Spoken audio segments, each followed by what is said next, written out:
tout le monde et bienvenue à Où, Quand, Comment, Pourquoi. Et aujourd'hui, très heureux de vous présenter, vous la connaissez peut-être déjà, mais de plus en plus, on la voit dans le monde des camps, mais là, un nouveau rôle. Émilie Lacasse, comment ça va? Ça va bien, toi? Oui, très content de t'avoir aujourd'hui à mon podcast. Et la tradition l'oblige, je commence ça avec un poème. Donc, écoute, tu m'excuseras, j'ai tenté encore une fois l'expérience. Ça va comme suit. Émilie, une directrice investie, une femme engagée, une amie colorée. Quand on pense à Keno, on a en tête sa photo. Avec un déguisement ou une belle citation, elle place son camp en première position. À chaque rassemblement des camps, j'attends ce moment où nous aurons une discussion pour soulever nos passions. Comment parler d'Émilie sans penser qu'elle sourit? Elle a un grand cœur, elle protège ses consoeurs. Ma chère Émilie, je suis déjà conquis par une femme de cœur qui embrasse ses valeurs. Wow! Merci, c'est donc bien beau! C'est pas pire? C'est pas mal pas pire, même c'est plus que pas mal. C'est plus que pas pire. Bon, excellent, je suis bien content. Ce qu'il faut savoir, c'est que nous autres, on se connaît, mais pas tant que ça. On s'est croisés à quelques reprises, on a échangé. Je suis content d'aller un petit peu plus en profondeur. Puis tu es quelqu'un qui m'a toujours, curiosité. J'ai dit, je trouve ça intéressant à chaque fois qu'on parle. Puis je me suis dit que ça serait le fun de s'entretenir de plein de choses. Fait que tu es d'accord? On part le voyage? Let's go! All in! On va revenir là, au tout départ, c'est-à-dire à ta jeunesse. Je veux savoir, elle était comment, Émilie, quand elle était toute petite au primaire? C'était quel genre de petite fille? Une petite fille très discrète, bonne élève, qui aime avoir des amis, mais qui essaie de pas trop déranger, qui a un physique un peu hors norme, un peu grand, pas un peu, en fait très grand, un peu enveloppé. Fait que tu sais, on sait, les enfants ont cette fâcheuse habitude d'être parfois un peu méchants, peut-être même violents, verbalement entre autres entre eux. Moi, ça a été une passe un petit peu plus difficile là, à ce niveau-là, là, le primaire, mais tu vois, regarde, hein, on passe au travers et ça fait de nous des personnes peut-être résilientes, en fait. Je pense que c'est ça que j'ai gagné. Effectivement. Donc, ça a été une période, malgré que tu avais une personnalité qui semblait tout à fait normale, tu penses que juste à cause de ton physique, ça a vraiment joué dans tes relations? Oui. Puis c'est pas juste je le pense, là, dans le sens que, tu sais, de par ce quoi je me faisais dire, c'est sûr, c'était 100% dirigé vers mon physique. Après, ça laisse des traces, tout ça, mais c'est pas grave, ça fait en sorte qu'on avance puis on se construit autrement. Puis justement, je suis persuadée que ça fait en sorte que je suis aujourd'hui la personne que je suis. Puis j'ai encore à faire la paix avec certaines parties de ce passé-là, mais en même temps, de voir où j'en suis maintenant, ça calme puis ça apaise, ça met un baume. Mais tu vois, autrement, j'ai quand même eu une enfance particulière du fait que moi, j'ai jamais joué au soccer dans la rue là, parce que je vivais sur un camp de vacances. Tu sais, je suis comme un peu le Obélix là, des camps de vacances. Je suis tombée dedans quand j'étais jeune. Mon père était directeur de base de plein air, donc j'ai grandi, moi, sur un camp. Quand j'attendais l'autobus, je faisais de la corde à Tarzan. Là, quand tu venais à la maison, on allait dans la piste d'hébertisme. C'était ça, ma maison. Je partais de chez moi pour aller prendre l'autobus. Je passais à côté de la plage des Voiliers, je traversais la cafétéria, je montais jusqu'en haut, justement, à l'entrée de la piste d'hébertisme, puis mon arrêt d'autobus était là. Donc, moi, j'avais un petit paradis juste pour moi. Mes amis adoraient venir à la maison, mais jamais que j'ai fait comme « OK, je m'en vais chez le voisin ». J'en avais pas des voisins, c'était tous des chalets. Fait que c'est quand même particulier comme enfance, là. Est-ce que tu penses que tu étais comme perçu comme un extraterrestre pour les autres enfants, que c'est comme, elle vit pas dans le même monde que nous autres? Écoute, c'est très, très drôle que tu dises ça parce que pendant longtemps, là, puis là, je sais pas comment ça va être reçu, cette information-là, mais pendant longtemps, j'ai cru que j'étais un extraterrestre. Dans le sens que, très honnêtement, je pensais qu'on m'avait déposé sur la Terre, comme une expérience, là, tu sais. Puis je me souviens, j'étais jeune, là, je regardais dans le ciel, puis j'étais comme, allez-vous venir me rechercher, tu sais. Après, assurément qu'il y a aussi un peu de protection, là, tu sais, par rapport à justement qu'est-ce que je vivais quand j'étais plus jeune, de cette incompréhension-là, de ne pas trouver ma place, d'être difficilement acceptée de par... Peu importe, effectivement, peut-être parce que j'avais une enfance qui était particulière, puis et mélangée à mon physique, mais oui, longtemps, j'ai cru que j'étais un extra. C'est très drôle que tu dises ça. Wow. Oui, effectivement. Je veux revenir à la période du primaire. Tu sais, moi aussi, j'ai vécu un peu d'intimidation. Puis je me rends compte qu'il y a beaucoup de gens qui ont vécu de l'intimidation.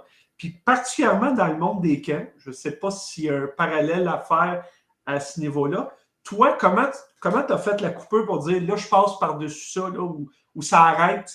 Est-ce qu'il y a un moment dans ta vie où tu t'es dit là, ça a arrêté ce moment-là, là, ça a pris fin? Je crois pas que ça soit un moment, je pense que c'est un endroit, en fait. Parce que, tu sais, c'était pas incessant, là, tu sais, c'est pas...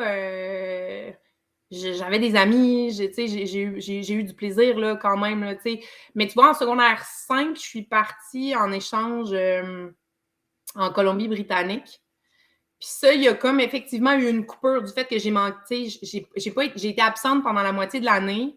Fait que je sais pas si les gens m'ont oublié. Fait que quand je suis revenue, c'était autre chose, tu sais, il y avait...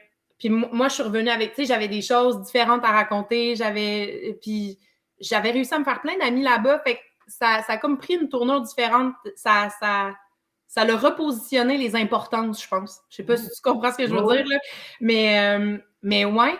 Puis après ça, tu vois, je suis allée au cégep en anglais à St. Lawrence, ce qui fait que j'ai pas nécessairement suivi toute la gang, tu sais, à FX, à Sainte-Foy, à Québec. Fait que là aussi, j'ai fait mon petit bonhomme de chemin, puis j'ai commencé à travailler à Keno au camp de jour. J'étais quand même jeune, là, je devais avoir 14-15 ans. Puis là aussi, tu sais, rapidement, j'ai eu un réseau. Je me suis fait comme adopter parce que j'étais toute petite par des, tu sais, la majorité des gens qui sont dans le temple de la renommée, tu sais, par les kingpins d'animation. Tu sais, ils m'ont comme tout pris sous leur aile. Fait que rapidement, j'ai eu d'autres familles, j'ai eu d'autres trucs à quoi me raccrocher. Fait que c'est pas nécessairement un moment dans le temps. Je pense que c'est plein de petites pierres tranquillement que tu accumules, des réussites que tu fais, surtout par toi-même, des expériences que tu te lances, puis tu vas jusqu'au bout, puis tu réussis, tu fais ta place, que ça te permet d'être plus solide quand tu reviens dans le milieu, justement, qui était plus problématique, mettons, là, ou que tu revois ces gens-là. Ben là, toi, tu es plus solide parce que tu as vécu autre chose. Fait que c'est pas nécessairement... Tu sais, il n'y a pas eu de grande révolution. J'ai pas mis mon pied à terre. Je me suis juste construit ailleurs différemment. Ce qui fait que ça m'a protégée quand je suis revenue dans ce milieu-là. Je pense que c'est peut-être plus... Et peut-être qu'ils ont vu une autre image de toi quand tu es revenu. Là. Possiblement, oui.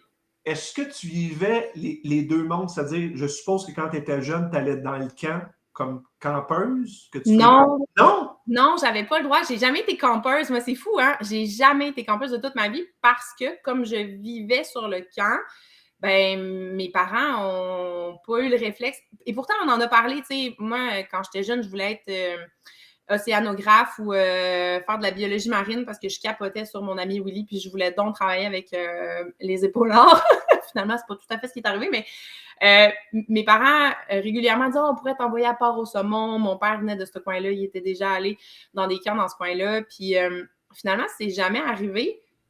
Mais j'avais accès, parce que dans le fond, c'était une base de plein air, fait qu'il y avait une partie camp de vacances, mais il y avait une partie familiale aussi. Et là, du côté des familles, là, je pouvais avoir accès aux activités. Fait que les moniteurs aimaient bien ça quand j'arrivais dans une activité parce que j'animais en bout de ligne. C'était comme, j'étais un peu la mascotte, là, la fille du directeur. Fait qu'on allait en voilier, puis je faisais tanguer le voilier parce que j'avais pas peur. Fait que j'étais comme une aide animatrice là, déjà dès mon très jeune âge. Ça a toujours été, là, une fois mon père il me racontait, j'étais toute petite, puis j'ai une image, je sais pas si je me suis construit ce souvenir-là, mais en même temps, mes parents me l'ont pas assez raconté précisément pour que ça ait créé cette image-là, mais en tout cas, mon père, dans ce temps-là, il était directeur général à la base plein air d'Avignon, à Bromont. qui est devenu le spa balnéa entre-temps. Puis il se promenait avec des clients, puis il y avait des enfants, mais moi, j'ai 4 ans, là. Il y a clairement des enfants beaucoup plus grands que moi. Puis, à un moment donné, les adultes se sont rendus compte que c'était très, très silencieux pour se retourner et se rendre compte qu'il n'y a plus aucun enfant. J'étais partie avec les enfants dans la piste d'hébertisme. On était rendu dans l'appareil le plus haut, à peu près le plus dangereux, parce que moi, j'avais fait comme « Hey, venez, je connais une place vraiment le fun! » Puis on était partis en catimini, puis ils nous avaient retrouvés dans... Ouais, fait comme c'est sa vie en moi depuis toujours, là, cette Aïe, aïe, aïe, c'est le ouais. fun. Bon, parlons justement de tes parents. On sait c'est quoi être directeur de camp, c'est très prenant. C'était quoi l'ambiance familiale parce que ton père devait travailler beaucoup? Je ne sais pas si ta mère était impliquée dans le camp aussi. Ou... Non, ma mère était, à ce moment-là, était dans les garderies, entre autres, justement, directrice de garderie. Moi, tu vois, j'ai pas de souvenir que mon père était pas là parce qu'on vivait sur son lieu de travail. Fait que, tu sais, j'allais le voir au bureau, je rentrais dans l'accueil, il était là. Fait que ça m'a pas... on allait manger à la cafétéria avec tout le monde, tu sais. On avait aussi notre maison, tu sais. On avait aussi cette vie de famille-là, mais j'ai pas dans mes souvenirs une absence de mon père. Tu sais, mon père travaillait sur la base de plein air, je vivais sur la base de plein air, fait que je pouvais un peu... Je savais tout le temps il était où, je pouvais tout le temps aller le voir, c'était accessible. Fait que c'est pas... moi, je me suis pas rendu compte à quel point il travaillait. Ça fait pas du tout partie de mes souvenirs. Qu'est-ce que tu... mettons que tu retiens une qualité de ton père et de ta mère que tu as, là, ça serait lesquelles? Oh, la jolie question. Je crois que mon père est quelqu'un de très passionné par son travail, ou encore le travail qu'il fait aujourd'hui qui est très différent, là. C'est quelqu'un qui aime être dans l'action, qui aime éteindre les feux. Moi, c'est ça qui me drive. Je suis vraiment une fille de terrain. Mon père est un homme de terrain, je suis vraiment une fille de terrain. J'aime ça, avoir les mains dedans, répondre présente quand quelqu'un a besoin.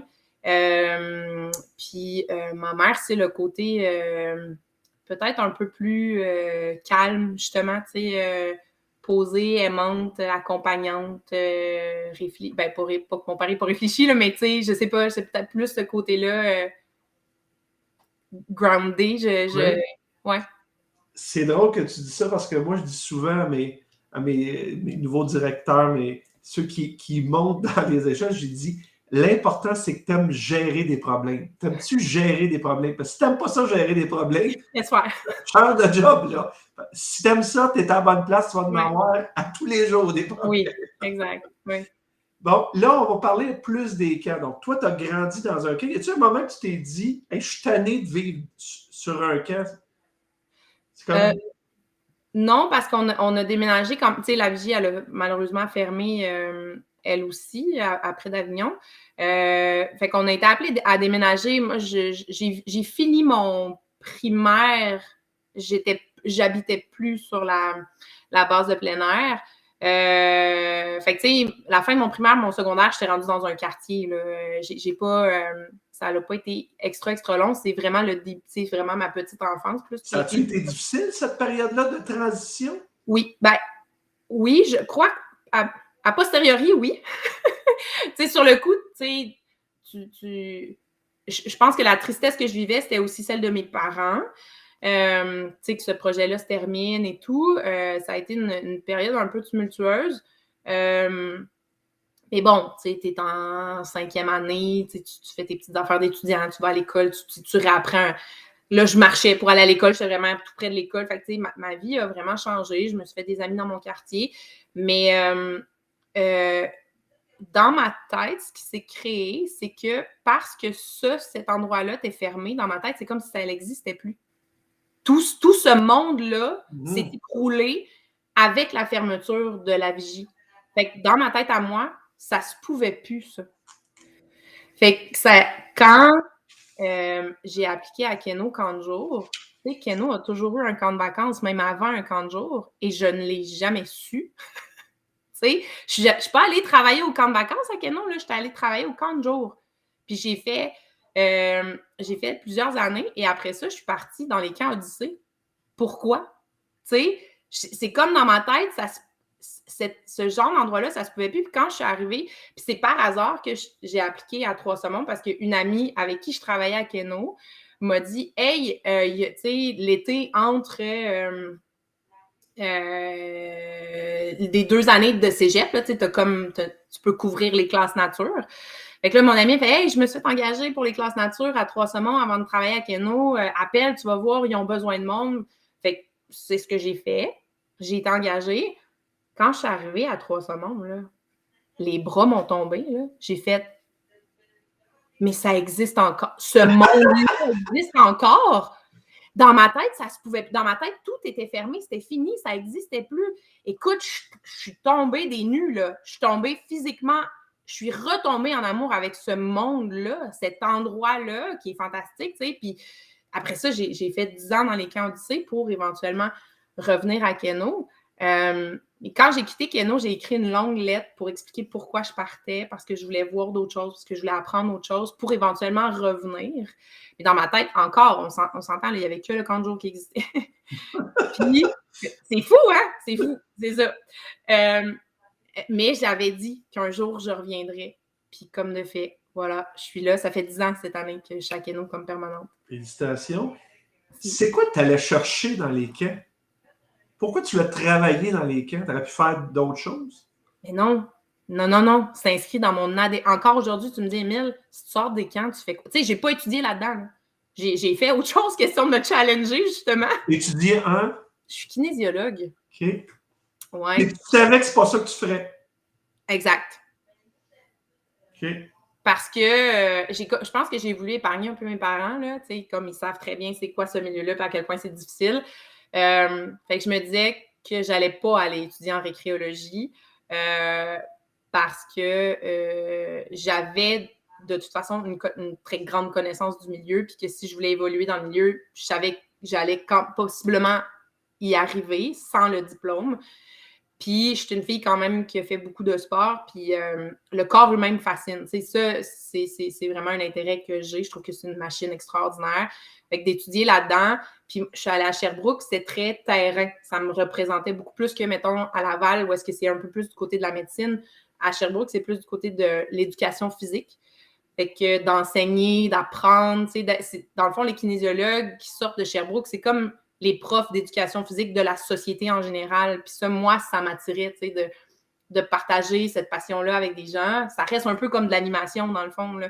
Fait qu'on n'était pas trop loin. Puis, tu vois, on avait des stages parce que c'est un bac coopératif. Puis, j'ai fait en sorte que la majorité de mes stages se rapprochent énormément du loisir. J'ai fait un stage comme... j'ai fait un stage pour les camps Odyssée, déjà, tu sais. On n'est pas beaucoup dans la kinésiologie. J'ai fait un stage à Saint-Laurent, au cégep, où est-ce que j'ai étudié comme technicienne en loisirs. Et j'ai fait un stage pour Omnikin, le sport. J'allais faire des conférences aux États-Unis pour expliquer le sport oui. et les produits. Fait que c'est vraiment proche du loisir. Là. Puis ça, je l'ai créé moi-même. Là. Je reviens à ma question. Oui. Qu'est-ce que tu allais chercher dans les camps? C'est en moi. Je suis pas capable de me voir ailleurs. J'ai grandi là-dedans, tu sais. Puis c'est ça, là. J'ai concrètement grandi là-dedans. J'avais 1 an, on habitait déjà sur une base de plein air. Je me vois difficilement faire autre chose. Après, s'il le faut, je le ferai, mais c'est ma vie. C'est ce que j'aime, tu sais. C'est épuisant, là, travailler au camp, mais je suis jamais autant énergisée que quand je suis au camp. Ouais. C'est ça. Je suis pluguée là, direct sur l'énergie camp. Voilà. Toi, t'as dit combien d'années dans les camps Odyssée? Une dizaine, exactement. Okay. Je pourrais pas te dire, là, tu sais, j'ai fait Trois-Saumons, j'ai fait Beau-Royal, j'ai fait le FMMQ, l'École de formation moniteur-monitrice du Québec. Après ça, je suis partie à Bruchésie. Puis là, il y a eu la dissociation Odyssée-Bruchésie. Moi, je suis restée à Bruchésie. Puis après ça, je suis venue à Keno. Fait que, ouais. Un mot ou une phrase qui résume ton passage dans les camps Odyssée? Fantastique. Absolument. Ah oui, c'est des super camps. J'ai adoré. J'ai des magnifiques souvenirs. J'ai rencontré des gens hyper importants qui sont encore dans ma vie aujourd'hui. Non, oui, vraiment. Mais tu savais que tu reviendrais à Keno un jour ou l'autre. Mais en fait, c'était un souhait. Je sais pas si j'y croyais vraiment, mais c'était un souhait. Mais ce que je voulais surtout dire quand j'ai quitté, c'est pas parce que j'étais plus bien, mais parce que j'avais, en fait, le goût d'apprendre autre chose, d'apprendre d'une autre école, d'apprendre des visions différentes, des manières de faire différentes pour revenir puis rebrasser la soupe, tu sais. Moi, j'adore ça quand quelqu'un se joint à l'équipe puis arrive d'un autre camp parce qu'on fait tous plein de choses bien, puis il y a plein de choses qu'on est capable d'améliorer. Puis moi, c'est ce que je trouve qui est fantastique de plus en plus, je pense que les camps travaillent ensemble. Puis ça, je trouve ça absolument fabuleux. C'est précieux. Et ça, pour avoir été dans les camps dans les 20 dernières années, ça a vraiment changé, mettons, dans les 7-10 dernières années. Parce qu'avant, c'était un autre. Tout le monde voulait garder sa couverte de son bord. Ça a vraiment évolué. Et justement, quand je suis arrivé, moi, dans le monde des camps, j'ai fait ma place tranquillement, pas vite. Je te dirais que c'était beaucoup plus difficile. Mais il y a quelque chose qui revenait tout le temps, c'était « Ah, mais Keno, sont un autre, comme une bébite, ça. Keno sont particuliers. » Là, tu vas m'expliquer aujourd'hui, c'est quoi ça, cette histoire-là? Ben moi, Moi, je l'apprends, ça. Tu vois, c'est entre autres Oli Lauzon qui m'a dit ça, là, que c'était ça, les rumeurs sur Keno ou ce que les gens disaient de Keno. Puis moi, je trouve ça triste, là, tu sais, de savoir que les gens, je sais pas, trouvaient qu'on était hautain ou, tu sais, comme détachés parce que, en tout cas, les gens qui étaient les gens qui étaient à la tête de Keno, c'est tellement des gens qui sont des gens passionnés puis qui ont l'amour des camps, tu sais. Je pense que personne ne peut dire le contraire de François Vézina, là. Même chose, Joanne au camp de jour, qui a été là super longtemps, c'est des gens tellement de cœur. Après, est-ce que, je sais pas, tu peux pas. Non. Est-ce que ça. Tu sais, j'essaie de trouver des explications. Est-ce que justement, c'est parce que c'était des chefs de file, puis ils regardaient plus en avant sans peut-être des fois se tourner la tête en disant on va embarquer les autres dans notre. Parce qu'ils ont toujours été à l'avant-garde de plein de choses. Là. C'est certain que François, c'est un visionnaire. C'est lui qui a inventé, créé les Kanjo Keno, les spécialités. Ça a été un immense succès. Pourtant, oui, c'est un chef de file, mais c'est aussi un papa de famille, là, dans le sens que quand tu es dans la famille Keno, c'était c'est ça, grand-père Loup Gris, là, c'est vraiment lui le chef de la meute. Puis j'ai pas l'impression qu'il oubliait des gens, mais je comprends aussi que moi, je faisais partie de la meute, fait que c'est difficile de le voir de l'extérieur. Je sais pas. Je sais pas si l'aura de François était tellement forte qu'elle pouvait être impressionnante, peut-être. C'est peut-être juste ça, en fait, parce que il y a quelqu'un qui est accessible, c'est François, là. Je tiens à souligner que François, effectivement, il compte dans le monde des camps. Puis, tu sais, moi, quand j'étais plus jeune, j'avais ciblé 2-3 personnes à dire, tu sais, faut que je les connaisse, faut que j'apprenne. Puis François a toujours été très ouvert. On a toujours eu, à chaque congrès, une bonne discussion ensemble. Puis, tu sais, moi, ça me permettait de dire, bon, tu sais, les rumeurs, c'est des rumeurs, puis après ça, on va aller vérifier. Puis François, toujours, moi, j'ai trouvé très ouvert, puis prêt à partager ces choses. Absolument. Visionnaire, comme tu l'as dit. Oui. Maintenant, c'est toi la directrice de Keno. Là. Paraîtrait-il. C'est pas facile de débarquer dans une boîte qui justement qui va bien puis tout ça. Qu'est-ce que tu veux? Tu disais, je veux brasser la soupe. Qu'est-ce que tu aimerais apporter à cette soupe-là?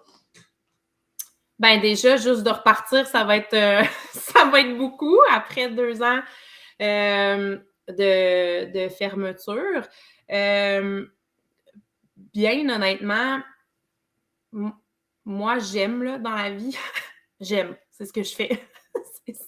Ça occupe toutes mes journées. Et ça donne que j'aime beaucoup les camps, donc Keno. Fait que j'ai juste envie d'être là. Puis qu'on se parte un projet commun puis qu'on aille ensemble dans une direction. J'ai pas pour l'instant, j'ai pas de grande vision.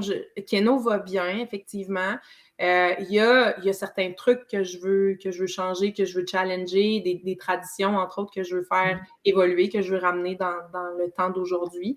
Mais ça, c'est des détails, c'est des pacotilles. Après, j'ai envie que tout le monde qui est à Keno se sente bien, peu importe le secteur dans lequel il est. Dans le sens que je veux redorer, ou du moins, j'aimerais qu'un moniteur à Keno, un moniteur ou une monitrice à Keno ne soit pas en attente de l'étape d'ensuite. Embrasse complètement le projet dans lequel il est pour cet été-là et puisse offrir aux enfants qui encadrent et qui accompagnent le meilleur séjour possible. Dans le sens que, tu sais, ce qui arrive souvent avec des camps comme le nôtre, comme Minot, comme Aérobois, où il y a l'atteinte ou le désir d'atteindre une grande expédition, une longue expédition ou une spécialité de type rivière qui arrive à un âge précis, ça fait en sorte que les moniteurs, qui ont souvent été des campeurs, ont hâte d'avoir accès à cette partie-là du camp, à ce défi-là, ce qui me donne l'impression qu'ils sont des fois un peu en attente quand ils sont plus jeunes, donc avec des groupes des fois un peu plus jeunes. Puis ça, moi, j'aspire à adoucir ça. Puis faire en sorte que quelqu'un qui passe, je sais pas moi, 2-3 étés à Keno, puis qui a le désir profond d'être avec les tout-petits parce que c'est le groupe d'âge avec lequel il est bien et avec lequel il a envie d'évoluer, ben go, tu sais. Puis quand tu vas partir au bout de tes 2-3 ans, parce que c'est ça que tu avais à donner à Keno, puis tu l'as donné avec tout ton cœur, tu vas te sentir fier, puis tu n'auras pas l'impression que tu vas avoir manqué ton cheminement ou que tu vas repartir avec une déception ou une honte de ne pas avoir atteint les expéditions alors que tu n'es pas à l'aise avec des ados puis que ça ne t'intéresse pas tant que ça. Oui.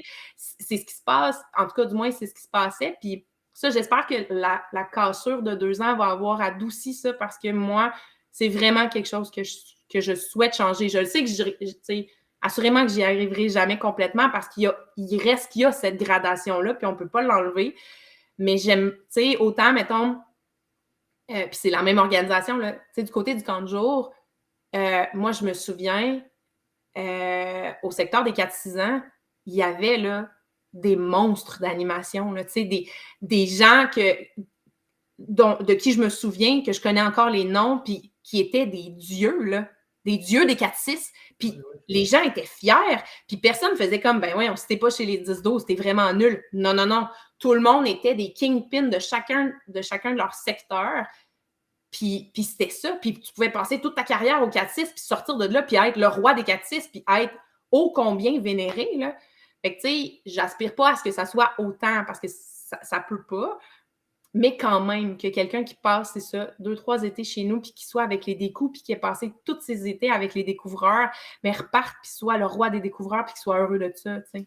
Mais c'est super bon comme point, parce que, tu sais, chez nous, on est la majorité des généralistes, mais il y a quelques spécialistes, puis on dirait que les anciens disent, mais là, tant que je n'ai pas été spécialiste, je n'ai pas atteint, tu sais, le haut niveau de... Ouais.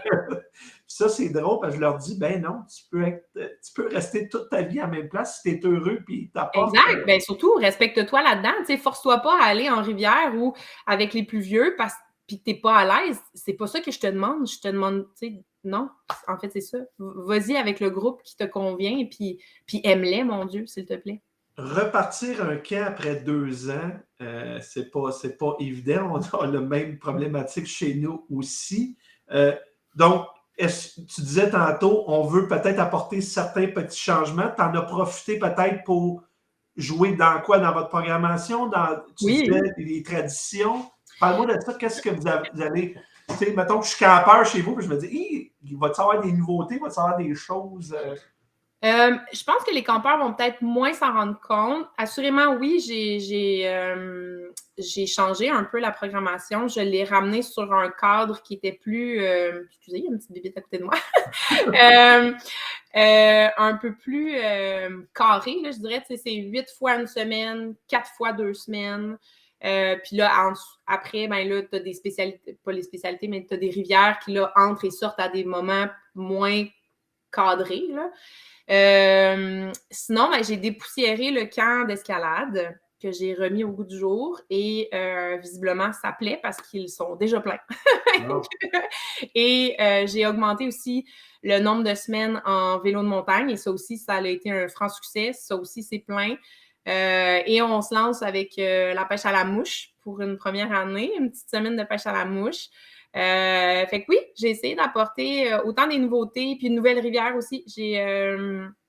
On faisait la Métabette, la Chac-Mouchouane, la Bazin-Gatineau, la Moisie, et j'ai amené la Mistassini Nord-Ouest vers la fin de l'été. C'est une super belle rivière que je me suis fait conseiller. Tu sais, il y a ça aussi, moi, je suis pas... j'ai jamais vraiment fait... Là, je révèle un secret. Je n'ai pas de passé en canot de rivière. Donc, je suis maintenant rendue la directrice d'un camp de canot et je n'ai pas fait beaucoup de canot dans la vie. En fait, j'ai fait du canot de compétition de vitesse. Tu sais, les gros... comme un Rabasca Racing, là, comme les canots de guerre, pas le Dragon Boat, là. Bref, on est 15 là-dedans, puis on pagaie jusqu'à en vomir à la fin parce qu'on a tout donné, là. Puis du C4, du C1, du C2, ce qu'on voit aux Olympiques maintenant. Donc, moi, c'est ce passé-là que j'ai. J'ai pas tant de rivières à mon actif. J'en ai fait un tout petit peu là, à l'automne avec Oli Lauzon, mais parce que je veux comprendre, je veux apprendre. C'est quelque chose qui m'intéresse beaucoup. Donc, avant de me lancer dans une première programmation que j'avais à faire, parce que ça fait pas 100 ans que je suis là, je viens tout juste de m'asseoir sur cette chaise-là. En fait, on me l'a offert à la fin 2019. Puis là, ben, on sait que 2020-2021, on n'a pas été là. Donc, je n'ai pas joué ce rôle-là jusqu'à présent. Je me lance.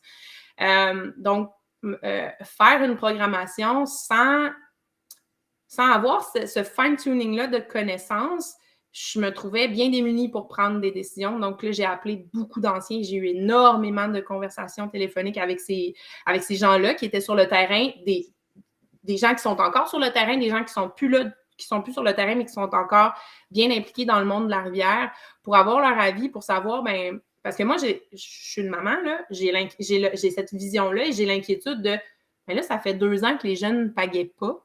Mm-hmm. On fait comment? On les renvoie en rivière, puis on fait comme, ben là, il n'y a rien arrivé. Ben non, on ne peut pas faire ça. La sécurité est extrêmement importante. L'eau, ça ne pardonne pas. Donc, il faut prendre ça au sérieux. Donc, j'ai posé ces questions-là aux gens qui ont ces connaissances-là, puis j'ai adapté les séjours en conséquence. Donc, on a allongé les expéditions préparatoires pour bien préparer les jeunes, pour les observer, pour savoir quel duo on allait faire, sur quoi on avait à travailler. On revient, on travaille là-dessus, puis là, on part en expédition. Évidemment, on fait des rivières qui sont accessibles, qui sont sécuritaires, puis on les encadre de membres du personnel qui sont aussi bien ferrés, là. La problématique d'avoir 2 ans de pause, c'est aussi, nos animateurs, ça fait 2 ans qu'ils n'ont pas animé, donc on a perdu certainement des anciens, une plus jeune équipe, moins d'expérience. Comment qu'on fait pour garder la tradition? Parce qu'il y a plusieurs personnes qui vont faire leur premier été au camp de vacances. Oui. Qu'est-ce que vous avez fait, c'est vous? Eh bien, tu vois, là, on est vraiment là-dedans, là, le recrutement. C'est sûr que il y a l'avantage du désavantage, dans le sens que pendant les 2 années de fermeture, ben, il y a beaucoup de mon staff qui voulaient revenir, qui ont continué à faire de l'eau vive. Ils sont allés guider en rafle, sont allés guider en canot ailleurs.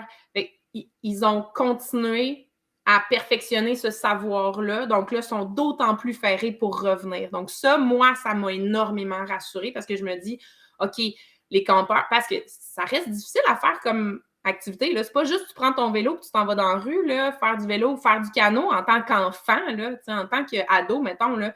Faut que tu demandes à tes parents de te déplacer, il faut que tu aies un canot, il faut que tu aies un ami pour aller en faire, faut pas que tu sois tout seul de canot parce que c'est pas sécuritaire, fait que c'est une activité qui est extrêmement difficile. Donc, on comprend que la majorité des campeurs n'en ont pas fait du tout dans les 2 dernières années, mais le staff, lui, il a continué à en faire parce qu'ils ont accès à ça, puis parce qu'ils sont allés chercher des formations, puis ils sont allés travailler dans ce milieu-là. Donc, ça, moi, je trouve ça rassurant parce que mon staff est vraiment à jour. Ils sont revenus en plus.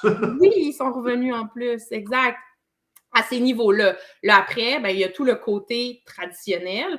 Les jeunes qui restent sur le camp, qui vont partir en expédition, mais à partir du camp, qui font des chaînes de lac ou qui sont en lac. Mais là, c'est là où est-ce qu'effectivement, il va y avoir beaucoup plus de nouveaux.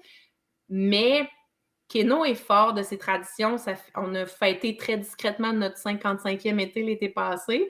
Ça fait longtemps ça fait longtemps qu'on fait ce qu'on fait. Ça fait longtemps qu'on fait bien ce qu'on fait. J'ai la forte intention de continuer dans cette lignée. Fait que je suis confiante que ce que Keno est, ce qu'il rayonne, va s'imprégner dans ces nouvelles personnes-là. Puis, ils vont assurément nous apporter des nouvelles idées. Fait que ça, il y a tout ça aussi de beau d'avoir du nouveau staff. Elle voit le positif dans tout, c'est bien. C'est maintenant le temps des questions de la dernière invitée, donc Jennifer Pelletier, que j'avais reçue à la dernière émission. Elle a 3 questions pour toi. Et connaissant Jennifer Pelletier, ce n'est pas des questions « c'est quoi ta couleur préférée? » Donc, donc, première question de Jennifer. Est-ce que tu as déjà été mentor ou mentoré par quelqu'un? Parle-nous de ton expérience. Mentor, je pense que le rôle de formatrice, c'est beaucoup ça. Donc oui, j'ai eu la chance de jouer ce rôle-là à 2 reprises à l'EFMMQ, donc à l'École de formation mentor-monitrice du Québec à Trois-Saumons. Et par la suite, j'ai, avec des amis, bâti le programme qui était très sensiblement la même chose, là, qui était une école de formation là, à Bruchésie, qu'on appelait la FAC. Et dans ce petit groupe-là, il n'y avait que 9 filles d'ailleurs. J'ai 2 directrices de camp à mon actif dans cette gang-là. Donc, ouais, je pense que oui. Je pense que j'ai réussi à jouer ce rôle-là par la bande. Là. Donc, ouais. Sinon, être mentorée. Présentement, vu que tu occupes un nouveau poste, est-ce qu'il y a quelqu'un qui t'accompagne dans... Oui, il y a la force de Keno, c'est l'équipe. Tu sais, on est beaucoup, on est plus d'une dizaine de permanents, donc on travaille à l'année parce que Keno est tentaculaire. Là, tu sais, il y a un camp de vacances, il y a un camp de jour, il y a des loisirs. Donc, l'équipe, elle est grosse. Puis honnêtement, la qualité des gens et les expériences que ces gens-là ont, c'est hallucinant. Cette équipe-là est extrêmement forte. Donc, sans nécessairement... assurément que j'ai des gens au-dessus de moi qui m'accompagnent, dont Régent, qui est un très bon accompagnant. J'ai aussi des gens avec qui je travaille qui ont des connaissances puis une culture qui est différente de la mienne, qui m'aide.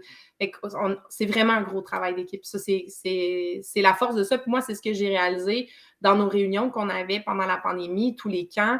Quand je voyais, tu sais, oui, c'était pour nous donner de l'information, puis c'était pour qu'on discute, mais il y avait beaucoup de moments où les gens avaient besoin d'exprimer, tu sais, leur solitude, là, tu sais, d'avoir à vivre cette pandémie-là tout seul chez eux. Puis c'est là que j'ai réalisé que j'avais une chance incroyable de faire partie d'une équipe parce que j'avais des gens pour m'accompagner là-dedans, me soutenir, avec qui jaser, versus bien des gens que j'avais dans mon écran à ce moment-là qui, eux, étaient seuls, puis que la seule personne avec qui ils travaillaient, c'était l'homme de main, à qui, clairement, ils ne pouvaient pas dire « Hey, j'ai peur que le camp ferme. » Tu sais, ça, moi, j'ai trouvé ça... Fait que j'ai d'autant plus apprécié ces moments-là parce que je pouvais à ce moment-là peut-être être là pour écouter des gens puis être là en soutien. Alors, parce que moi, je l'avais derrière moi, tout ce soutien-là au niveau de l'équipe. C'est tellement vrai ce que tu dis. Tu sais, je me souviens, moi, j'étais un des responsables d'un sous-réseau des camps de vacances. Tu sais, des fois, on se pose la question, est-ce qu'on a assez d'informations pour aller faire un sous-réseau? Je disais, juste d'être là, exact. Les gens vont être contents parce Absolument. que les gens sont tellement isolés pour certains que juste de voir d'autres mondes, de dire qu'il n'est pas tout seul là-dedans puis qu'il y a moyen de trouver des appuis, c'était déjà une raison valable pour faire un sous-réseau. 100%. Absolument. Puis bravo d'avoir poussé dans cette direction-là parce que je suis certaine que ça a fait une grande différence. Moi, j'appréciais énormément ces moments-là. Puis j'avais une grosse équipe avec moi. Fait que c'est sûr que les gens qui étaient plus seuls, ça l'a pesé lourd dans la balance. Là. Deuxième question, Jennifer. Quand on parle de stéréotypes de genre en animation, est-ce que c'est quelque chose que tu as déjà réfléchi dans tes animations, dans tes interventions, dans ta planification? Ce l'est là, maintenant. Moi, c'est une réalité que je vois venir depuis quelques années, puis que je cognais à la porte, là, de faire comme, OK, tu sais, il faut qu'on se pose des questions, il faut qu'on adapte, parce qu'on est un camp très traditionnel, donc oui, c'est des équipes non mixtes, c'est des hébergements non mixtes, il y a tout ça qui vient avec la tradition dans le temps, Keno, c'était juste un camp de garçons, puis éventuellement, il y a eu des filles, tu sais, très traditionnaliste, qui a été créé par une congrégation religieuse. Donc, on a ce passé-là qui est pas mauvais en tout point, mais qui se replace aujourd'hui dans le monde où on est rendu. Fait que je suis là-dedans, dans ces questions-là. On a des campeurs qui sont en transition en ce moment, qui s'en viennent, des campeurs, des campeuses qui sont en transition. Donc, je veux qu'on soit un espace sécuritaire pour ces jeunes-là qui se sentent accueillis dans toute leur intégrité. Là. Fait que je suis là-dedans, là. Puis je sais que Jennifer peut être une belle ressource. Fait que ça se pourrait que je cogne à sa porte. Elle va être très contente. Troisième question de Jennifer. Si je te dis que l'égalité des genres est loin d'être atteinte en loisirs, en camp, t'en penses quoi? Je suis d'accord, effectivement. Donne des exemples là, de dire ça c'est pas, à mon avis, c'est pas égal. Je suis capable de donner des exemples. Je vais te poser une question très directe. Est-ce que tu gagnerais le même salaire comme directrice si tu serais un gars? La question est bonne. J'aimerais te répondre que oui, mais j'en suis pas certaine. Je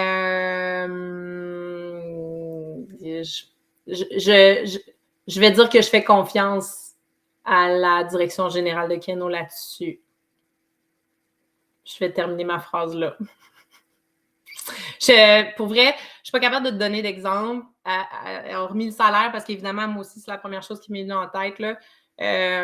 C'est plus un feeling, je pense. Cela dit, les filles sont très présentes en loisirs. Puis c'est vrai que si on regarde, je pense qu'on n'est pas beaucoup de filles directrices, mais il y a des sacrés gros modèles. Donc, on reprend. Si je te dis que l'égalité des genres est loin d'être atteinte en loisirs dans les camps, t'en penses quoi? J'en pense que tu n'as probablement pas tort. Est-ce que j'ai un exemple concret, hormis peut-être les différences salariales qu'on peut penser? Non, je te dirais, je pense que c'est plus un feeling. Cela dit, effectivement, on n'est peut-être pas beaucoup de directrices pour le nombre de directeurs qu'il y a en ce moment, mais des femmes fortes puis des femmes marquantes dans le monde des camps, il y en a. Et je pense que c'est ça qui fait en sorte que ça pave la voie pour celles qui arrivent comme moi, mettons. En fait, tu sais, le monde des camps, bon, pour la plupart des camps, je pense pas me tromper, il y a souvent plus de filles que de gars comme animateurs, par exemple. Oui. Mais plus qu'on monte dans l'échelle, plus que on dirait que les hommes reviennent reprendre le pôle. Pourtant, ils sont moins nombreux à la base d'être animateurs. Pourquoi tu penses que c'est encore en 2022, c'est encore comme ça un peu? Ben, tu sais, inévitablement, je pense que il y a des choix familiaux qui se font. Un emploi dans un camp, c'est un emploi qui veut dire que tu n'as pas tes étés. Les enfants sont en vacances l'été. Ça veut donc dire que tes vacances familiales, ben, t'en as pas. Parce que quand toi, tu peux prendre tes vacances, tes enfants sont tournés à l'école. Je pense que ça doit faire déjà une grosse sélection des femmes qui ont envie de s'y investir. Puis peut-être qu'une fois que les enfants sont grands, ben là, le train est passé puis ça ne se représente pas. Est-ce qu'on voit encore chez les hommes un sens du management puis de l'administration qui est plus grande que celle des femmes, peut-être? Est-ce que c'est vrai? J'en doute. Je pense juste qu'on a des manières d'être très, très différents à la direction. Là, moi, c'est sûr que je vais avoir une manière plus... je veux pas dire maternante parce que c'est infantilisant, mais assurément plus accompagnante, je pense, que peut-être un homme qui est plus dans l'action, mais encore, c'est vraiment des stéréotypes. Là, c'est à chacun sa manière, puis t'es un être unique, que tu sois un homme ou une femme, t'as une personnalité qui est à toi. Fait. Mais probablement que l'appel de la famille doit faire en sorte qu'il y a certaines femmes qui ne se rendront pas là où est-ce qu'elles auraient souhaité par choix ou par sacrifice, peut-être. Là. Je trouve ça intéressant ce que tu disais tantôt. Toi, donc, tu as été mère, hein? T'es mère? J'ai été, ouais, je le suis encore. C'est quoi que ça a fait dans ton cheminement, ça? Est-ce que justement, tu disais tantôt, ben là, j'ai pas de vacances avec mes enfants. Est-ce que tu te sens coupable à quelque part? Est-ce que... je m'y arrête pas trop pour y penser. Parce que peut-être que oui, je culpabiliserais rapidement à me dire mon Dieu, j'ai jamais passé d'été avec mes enfants, ou si peu. Là, j'ai eu un congé de maternité à mon dernier. C'est une année où est-ce que un été où j'étais pas au camp parce que mes 3 grossesses, je les ai faites sur des camps. J'ai travaillé pendant mes 3 grossesses au camp, les 2 premières à Bruchésie puis le dernier à Keno. Comme j'ai été une très jeune maman, là, je suis allée chercher mon diplôme d'université, j'avais un bébé d'1 semaine dans les bras, fait que j'ai pas eu de congé de maternité vraiment autrement. Même que j'ai profité du congé de maternité de ma deuxième pour aller travailler, aider du moins, je travaillais pas parce que je pouvais pas, mais tu sais, je suis allée à Bruchésie donner de mon temps parce que pour moi, c'était important de le faire. Mais c'est parce que tu voulais pas t'arrêter? Tu voulais pas prendre ce moment-là ou tu sentais un peu de pression de... Non! Oh, non, jamais de la vie. Pas de pression du tout. C'est vraiment par amour puis par dévouement. J'aime ça.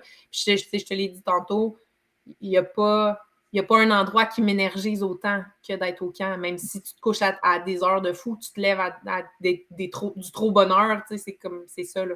Mais comment réagissait ta famille par rapport à ça? Ben, je l'élargis, tu sais, grand-maman, tu sais, pas juste conjoint-enfant, mais tu sais, comme de dire, ouais. hey, décroche un peu, là. Mes parents, c'est un peu de leur faute, là, à la limite. Là. C'est eux qui m'ont lancé dans le bain, là, fait que ils savent que c'est là que je suis heureuse, en fait. Puis je pense que ça paraît tellement que c'est difficile de dire, Émile, arrête. Je te dis pas que tous les membres de ma famille, par extension, comprennent. Là. On le sait, là, nos amis comprennent pas trop c'est quoi, c'est une secte, cette affaire-là. C'est comme comment ça marche, pourquoi c'est addictif, qu'est-ce qui se passe là-bas, pourquoi tu y retournes. Je le dis, c'est ça. Comme je viens juste de le dire, je pense que ça paraît tellement que c'est là que je suis heureuse, puis c'est là que je me sens bien, puis c'est là que je suis à ma place, que c'est difficile d'aller à l'encontre d'eux.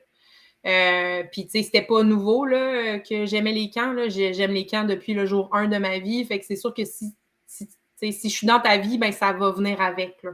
C'est indissociable. Là. Toi, tu disais, ça fait partie de moi depuis que je suis jeune, puis tu sais, c'est ça, puis il n'y a pas d'explication, c'est juste ça. Est-ce que tes enfants ont cette même passion-là? Certains. Ma première, ma plus vieille, écoute, tu sais, je me souviens, là, je travaillais à Bruchésie l'été de ses pas encore 1 an.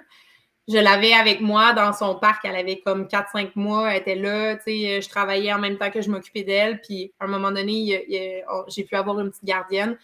Puis, je sais pas pourquoi je dis petite. Une gardienne. C'est pas si petite. Puis, je savais pertinemment que quand je voyais un attroupement d'enfants entouré d'un attroupement de moniteurs, tu sais, comme il y avait ma fille dans le milieu, cet enfant-là a son nom de camp depuis qu'elle est dans mon ventre. Et comme l'été passé, Keno était fermé, je l'ai envoyé, parce qu'elle a 16 ans aujourd'hui, je l'ai envoyé faire son PAM, dans le fond, son DAFA à Bruchésie, parce que c'est sa maison, elle, tu sais, ben oui. elle a grandi là. Il y a un été, elle avait 4 ans, tu vois, ma deuxième avait 1 an et demi, puis Alexandre sont restés à Québec. Puis je suis partie avec ma plus vieille, avec Lélia. On est allé au camp. On vivait dans une maison. Le matin, je la laissais, c'est une dormeuse, je la laissais dormir. Elle avait son petit kit de linge, son petit walkie-talkie sur le lit. Puis moi, je partais, j'allais travailler. Puis un moment donné, j'entendais « Maman, je suis prête! » Fait que là, je faisais comme « OK, on se rejoint à la cafétéria. » Fait qu'elle sortait du chalet. Elle allait à la cafétéria, on déjeunait ensemble, puis après ça, je l'envoyais au camp de jour pour la journée, puis je la récupérais à la fin de la journée. Fait que, tu sais, pour elle, Bruchésie, c'est sa maison. Elle a grandi là. Fait que oui, elle, vraiment. Ma deuxième, c'est mon enfant un petit peu plus anxieux. Pour elle, ça a toujours été très difficile de venir au camp. Elle n'a pas connu Bruchésie, pas de la même manière que sa sœur. Elle, c'est vraiment Keno. Elle, c'était très, très difficile d'être au camp, que je sois là et que je sois inaccessible. Dans le sens que moi, il était hors de question que j'aille l'aborder, lui souhaiter bonne nuit, alors que tous les autres amis n'ont pas leurs parents. T'sais, moi, ça, c'est vraiment, t'es au camp, t'es campeuse. Je vais aller te voir à la cafétéria, je vais te dire bonjour de loin, mais je vais pas agir comme si j'étais ta mère. C'est vraiment pas juste pour les autres. Moi, je veux que tu vives ton expérience.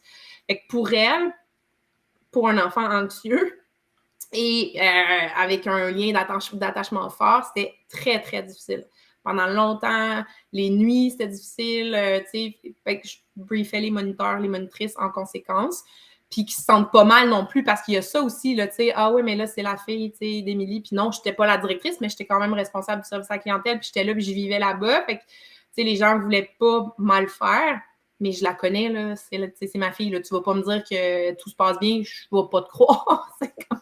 Mais il y a eu un déclic monumental l'été passé, parce que l'été passé, on était fermés, mais on a quand même eu un petit projet en lien avec la Fondation Roméo Dallaire, notre programme de leadership.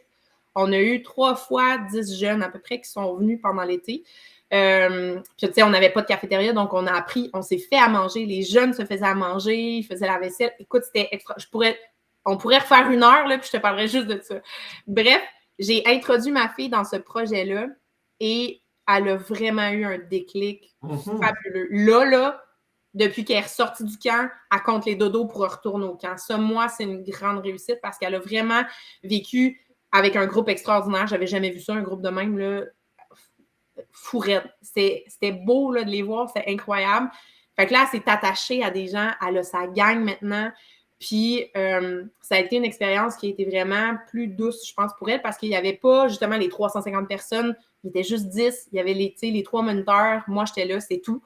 Mais encore, tu sais, elle était dans son dortoir, moi, je faisais mes affaires, tu sais, je ne l'ai pas chouchoutée, je n'étais pas sa mère, j'étais un staff. Puis, ça a fonctionné cet été, puis elle a vraiment eu un déclic, puis elle a vraiment aimé ça. Mon plus jeune, qui lui a 7 ans aujourd'hui, la première fois que je l'ai envoyé au camp, j'ai triché, là, il y avait juste 4 ans, mais les deux moniteurs voulaient tellement l'avoir. Ils étaient comme, non, mais on le veut, s'il te plaît. Tu sais, comme... Puis c'était 2 de mes anciens cordeaux qui étaient revenus pour une fin de semaine avec moniteur. Je pouvais très bien dormir tranquille. Là. Mais c'était une fin de semaine que j'étais en congé. Fait que là, tu sais, j'allais pas le voir en plus. Là. Je le voyais pas de la semaine, j'allais pas le voir de la fin de semaine, j'allais pas le voir de la semaine d'après. Fait que j'ai quand même eu l'occasion d'aller le porter moi-même à l'autobus. Puis là, j'étais dans l'auto, puis j'étais comme, Chab, est-ce que tu sais où est-ce que tu t'en vas? Tu sais, tes sœurs t'attendent. Ils ont déjà dit à tout le camp que tu t'en venais. Tout le monde t'attend là-bas. Puis... Mais c'est moi, là. Puis je sais très bien où ce qui s'en va, là, mais c'est moi, là, qui a comme de la difficulté à laisser partir son fils. Là, j'étais là, Chab, tu sais où tu t'en vas? Puis un moment donné, j'ai dû y répéter comme 5-6 fois dans l'auto. Puis là, il fait, ben oui, maman, je le sais, là, je m'en vais au camp. Et comme, voyons, relax. Tu sais, du haut de ses 4 ans, on arrive là-bas, l'autobus est déjà là, les moniteurs, il en avait déjà vu 1 ou 2, puis il était comme un peu gêné, puis j'étais comme, mais vas-y, il y a plein d'amis, il va jouer. Et il est parti jouer. Quand il a vu qu'il y a des gens qui s'approchaient de l'autobus, il est venu me voir, il a pris son sac à dos, il m'a serré bien vite juste pour dire, il est parti, il s'est jamais reviré. Il est rentré dans l'autobus, moi, tu sais, j'étais là. Et voilà, la coupure est faite. Complètement confiant, là, toi, là, parti. Fait que c'est ça. Mais là, il retourne là. Il va y aller. Est-ce que dans votre vie, il y a toujours le papa, est-ce qu'il est toujours dans le décor? Comment qu'il vit ça? Parce que toi, ton amour de ta vie, c'est quasiment c'est les camps. Comment qu'il vit ça, ce côté-là que tu tombes enceinte, mais toi, tu continues, puis puis vivre avec le fait que, justement, toi, l'été, tu es dans les camps. Comment ça se passe, cette vie de couple-là? Est-ce que lui, il fait partie des camps? Il a déjà fait partie des camps? Il connaît ça? Non. C'est un prof de littérature, fait que ça donne bien. Il a tout son été de libre. OK. C'est là. C'est là l'avantage. Non, c'est un papa super impliqué. Puis, ben, comme je te dis, tu sais, dès le départ, c'était à prendre ou à laisser, là, dans le sens que ça fait. Tu sais, je suis vraiment pas quelqu'un qui a une haute estime de soi, ni tant que ça confiance en soi, mais ça, c'était non négociable. Ça, si tu m'enlèves ça, je sais plus ce qui reste en dedans, tu sais. Fait que ça peut pas venir sans. Fait que c'est comme créé comme ça. Mais est-ce que tu dirais qu'il fait quand même un équilibre avec la vraie vie, c'est-à-dire, tu sais, lui, il n'est pas impliqué dans les camps, donc il y a ce détachement-là, parce que, tu sais, c'est pas facile pour un enfant. Moi, je le vis, moi aussi. Les enfants viennent au camp, mais papa au camp, c'est pas papa, tu sais. Fait que c'est difficile, des fois, dans la tête d'un enfant de dire, ben, lui, est-ce qu'il pallie à ce niveau-là, de dire, ben, papa, lui, il reste toujours papa. Il n'est pas la directrice du camp, tu comprends? Non, je comprends. Cela dit, je pense quand même que je suis moi quand je suis au camp. J'espère parce que c'est la personnalité que je préfère de moi. Je pense honnêtement que je suis Émile quand je suis ici, puis je suis Émile quand je suis là-bas. Okay. Fait qu'à part les câlins, il voit moment en main. Là. Oui, puis je pense qu'il y a moyen, tu sais, ici, je suis de même, là, tu sais, puis c'est ce qui a fait en sorte que la pandémie a été douce, là, tu sais, dans le sens que quand j'ai réalisé que le camp allait pas revenir, puis doublement pas revenir, moi, je suis de nature très, très nomade, j'ai énormément de difficultés à rester en place. Fait que la pandémie a été très difficile à ce point-là, mais quand j'ai réalisé que ce que je vivais avec mes enfants au moment où je le vivais, ça allait jamais se reproduire, puis qu'il fallait que j'en profite parce que j'allais jamais avoir un moment dans ma vie où j'allais les avoir les trois collés sur moi autant, puis qu'après ça, ma grande qui va avoir, tu sais, qui a 16 ans et demi aujourd'hui, à un moment donné, elle va voler ses propres ailes, elle me ressemble énormément, fait que je serais pas étonnée qu'elle s'en aille bientôt, tu sais, vivre des grands trucs ailleurs. Déjà que, tu sais, ça a tout pris pour qu'elle vienne à Kenor cet été, là, tu sais, elle voulait absolument retourner à Bruchésie pour travailler. Puis je la comprends, parce que j'aime Bruchésie d'amour, mais c'est ça. Fait que oui, je suis très comme ça, puis je suis très louve là, dans ma manière d'être, point, dans la vie. C'est mon clan, c'est, tu sais. Mais quand je suis à Keno, je pense qu'il voit à quel point je suis bien, je suis heureuse, je suis groundée, puis je suis quand même moi, même si mon côté câlin est moins là. Il n'y a pas un gros décalage. OK. Présentement, on change de sujet complètement. Hein? Il y a un conflit qui se passe entre la Russie et l'Ukraine. Comment, toi, personnellement, tu vis ça? Comment tu vois ça? Pas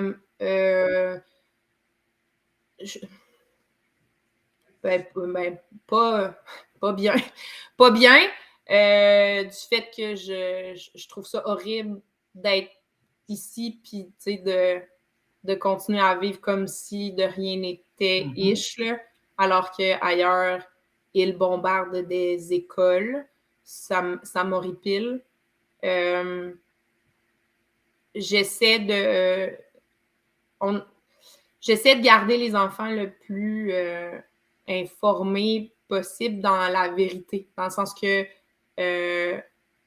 on prend pas parti de manière extrémiste, mais on explique les choses de la manière que nous, on le voit. Puis, tu sais, il y a des belles plateformes là, pour s'accompagner là, sur Internet. Il y a moyen d'expliquer le conflit adéquatement à des enfants si tu n'es pas quelqu'un qui s'intéresse au conflit et qui va chercher toutes les informations. Alexandre, là-dessus, il est exceptionnel là, dans le sens que c'est vraiment quelqu'un qui est intéressé par plein de trucs. C'est un littéraire, fait qu'il lit énormément. Puis le conflit, il s'en préoccupe à tous les jours. Là, il s'informe. Il est vraiment on point là, sur les informations. Fait que c'est à ce niveau-là que auprès des enfants, c'est très transparent. Dans des mots intelligibles, des fois plus poussés pour une jeune de 16 ans, mais plus simpliste pour un enfant de 7 ans aussi, là, autour de la table pendant qu'on soupe. Là. Mais je trouve ça intéressant parce que nous, on a eu des discussions à la maison. Est-ce qu'on en parle? Est-ce qu'on n'en parle pas? Ben, tu sais, c'est la réalité. Il faut en parler, mais là, c'est le comment. Je trouve ça intéressant, ce que tu dis, là. Tu vois, tu sais, puis c'est essayer de faire des liens aussi avec leur quotidien. Tu sais, cet été, dans le groupe de Louda, il y avait une petite puce qui portait un voile. Puis Louda m'a posé énormément de questions par après, tu sais. Mais elle a fait la rencontre de cette jeune fille-là, de la personne, au-delà du signe, au-delà de peu importe qu'est-ce que ça peut vouloir dire. Puis elle a vécu aussi comment cette jeune fille-là qu'est-ce qui ressortait de ça, tu sais, du voile, tu sais, les garçons qui ne pouvaient pas l'avoir, si elle ne le portait pas. Donc, tout ça, ça s'est vécu entre les filles, tu sais, loin des regards des garçons. Donc, la différence, les sexes, les ci, les ça. Fait que, tu sais, là, Louda l'a accueilli parce que là, c'est son amie. Fait qu'au-delà de ça, tu sais, au-delà de toute cette complexité-là qu'elle ne connaissait pas, il y avait l'amour de la personne. Ce qui fait que ça facilite aussi l'acceptation de la différence, puis ce qui fait poser des bonnes questions, je trouve, personnellement. Quand tu as accès à la personne puis que tu as créé un lien affectif avec cette personne-là qui a une différence X, Y, Z, ben, tu es beaucoup plus ouvert à comprendre sa vision, son quotidien, sa culture. Fait que ça fait des conversations qui sont beaucoup plus saines, je crois. Je ne sais pas si tu as eu des conversations un petit peu plus poussées avec ton ado, mais comment un ado d'aujourd'hui réagit à une guerre? Il y a un peu de... Ben, je pense que c'est un peu comme moi, là, il y a un peu de culpabilité de pourquoi moi je suis ici, pourquoi là-bas, je comprends pas. Par contre, c'est pas tangible, hein? Fait que ça les affecte, mais c'est facile d'oublier que ça existe dans le quotidien, je pense, à travers l'école, à travers les sports, à travers les amis, à travers, ben, comme nous, là, tu sais, là, en ce moment, jusqu'à la question, j'avais oublié que ça se passe en ce moment, tu sais, puis ça se passe en ce moment. Fait que c'est ça. Fait que c'est pour ça que ça reste un sujet qui est actif dans les discussions pour que ça reste réel. Mais c'est quand même, tu sais, je me souviens étant jeune, les guerres en Irak, tout ça, on n'avait pas les réseaux sociaux pour avoir des nouvelles à toutes les 5 minutes. On attendait les nouvelles à 6 heures, puis on voyait des bombardements. Mais là, aujourd'hui, ils peuvent l'avoir en temps réel, qu'est-ce qui se passe. Oui. Mais quand même, relativement, ils continuent à vivre, puis bon, ils sont pas toujours en train de penser à ça. Non. C'est quand même, ouais, ça doit pas Non, puis tu sais, quand t'es ado, t'es par inadvertance très, très centré sur toi-même aussi, là, tu te construis, tu te poses plein de questions, Fait que oui, la guerre, l'actualité, tu sais, ce qui s'est passé, tu sais, récemment, justement dans les pays arabes, tout ça, tu sais, le recul énorme qui s'est fait au niveau de la femme, tout ça, tu sais, ça, moi, j'en ai parlé avec les filles, puis de faire attention que c'est fragile, la liberté, c'est fragile.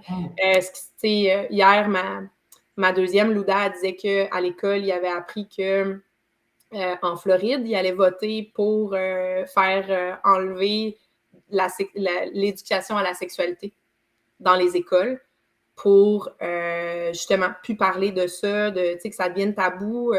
C'est là que tu réalises que ça prend une seule personne qui est au pouvoir pour changer plein de choses importantes et faire reculer la société, mais de manière faramineuse et dangereuse. Puis c'est pas loin, la Floride, là. Ouais. Puis c'est pas un pays sous-développé, là, les États-Unis, là. Fait que c'est fragile. Puis ça, je pense que c'est là où est-ce que c'est important de les garder éveillés. Mais il faut pas non plus... Je pense qu'il faut pas tomber dans la peur. Puis c'est là que c'est mince. C'est très, très mince. C'est pour ça que je pense que c'est la discussion le plus possible. La discussion, puis répondre à leurs questions. la manière la plus honnête possible, la plus transparente. Moi, quand, justement, l'été que ma plus vieille était avec moi à Bruchésie, à un moment donné, je suis dans la cafétéria, je discute avec quelqu'un, puis elle apparaît, puis elle vient me poser une question, j'y réponds, puis elle repart. Puis la personne qui est en avant de moi, elle fait « Tu parles à ta fille comme si c'était une adulte. » J'étais là, certaine. Merci. Je le prends comme un compliment, mais assurément, tu sais, j'ai rarement répondu à mes enfants parce que. Quand j'avais une question, même les questions incessantes, là, une année dans leur développement, c'est la passe des questions, là, mais tu te rends compte en bout de ligne que si tu réponds aux questions, il y en a beaucoup moins qui vont venir parce qu'ils ont une réponse. Puis là, ils sont forcés de réfléchir. Ils ont posé une question, ils ont la réponse. Là. Fait que, c'est pas parce que, oui, mais pourquoi? Parce que, oui, non, je vais te le dire. Puis c'est ce qui fait en sorte qu'on a des sacrées belles discussions. Hey, on pensait de flusher après 20 minutes, on est rendu à plus d'1 heure. Ça achève, mais dans mon émission, on finit tout le temps par des petits jeux. Je te lis des commentaires et tu essaies de deviner qui c'est qui t'a dit ça. Qui m'a dit ça? Ouais, je commence. Grandiose, passionné des camps, dévoué en titi pour ses campeurs, Keno tatoué sur le cœur, en fait, pas juste Keno, les camps de vacances en général, sens de l'humour, pas pire, pantoute aiguisé, un exemple de ce qu'on peut faire vivre dans l'expérience camp. Elle l'incarne parfaitement. Qui t'a dit ça? Là, t'es allé fouiller sur la page Facebook. Eh ben non, j'ai été demandé à Anne-Frédérique de l'ACQ. Quoi? Ses commentaires, ben oui. Wow! Deuxième. C'est fin ça! Wow, merci! Émilie est une personne passionnée, curieuse et aimant relever des défis. La vie de camp coule dans ses veines. Élevée sur un camp, elle incarne avec conviction les valeurs de son organisation. Maman familiale et maman de camp, elle assure du bien-être de tous, du plus petit au plus grand. Je te donne un indice. J'ai été faire du canot avec. Ah! L'Olivier! Olivier Lauzon. Et un petit dernier. Émilie est comme certains d'entre nous, comme Obélix, tombée dedans quand elle était petite. On ne sait pas trop pourquoi, mais pour certaines personnes, leur parcours de vie se dessine dès leur très jeune âge. Il faut dire qu'Émilie a côtoyé le monde du plein air et des camps à cause de ses parents, plus précisément de son père qui travaillait dans le milieu à sa naissance. Elle a vécu des moments qui ont marqué sa jeunesse, dont ses valeurs. S'investir, être au service des autres, être toujours là, ne sont quelques-uns de ces enseignements qu'elle a reçus dans cette période de sa vie. Depuis que je la connais, en fait, depuis qu'elle est née, je vois en elle une personne entière et passionnée, curieuse et intéressée par l'autre, pour toutes ces personnes qu'on croise dans la vie. Au fil du temps, elle a raffiné sa personnalité, construit sa confiance en soi pour devenir celle qui, on peut le dire aujourd'hui, peut incarner l'âme d'un milieu de vie, l'âme d'un camp. Ses valeurs accolées aux effets d'une expérience camp, elle y croit, elle les partage au plus grand bénéfice des jeunes et de notre société. Femme de plein air et d'aventure, femme de croyance, croyance envers ce qu'on peut faire une différence. Voilà l'Émilie qui, aujourd'hui, a la capacité d'influencer pour le reste le monde trouble dans lequel on vit. Sa simplicité et sa générosité font du bien à l'esprit de ceux et celles qui aiment se sentir soi-même. Merci simplement d'être là et d'y croire. Ça sonne François Vézina. Et oui, et on va terminer cette émission par ces belles paroles. Merci. Est-ce que j'ai le droit d'avoir accès à ces textes-là? C'est trop oui, on va t'envoyer ça. Merci beaucoup pour ce partage-là. On aurait pu parler une autre heure. Là, on aura la chance. Quelle passion ça dégage. Quelle fille intelligente et quelle grande humaine. Merci beaucoup de ton passage. Et puis, j'ai bien hâte de te revoir en live à quelque part. Je te remercie.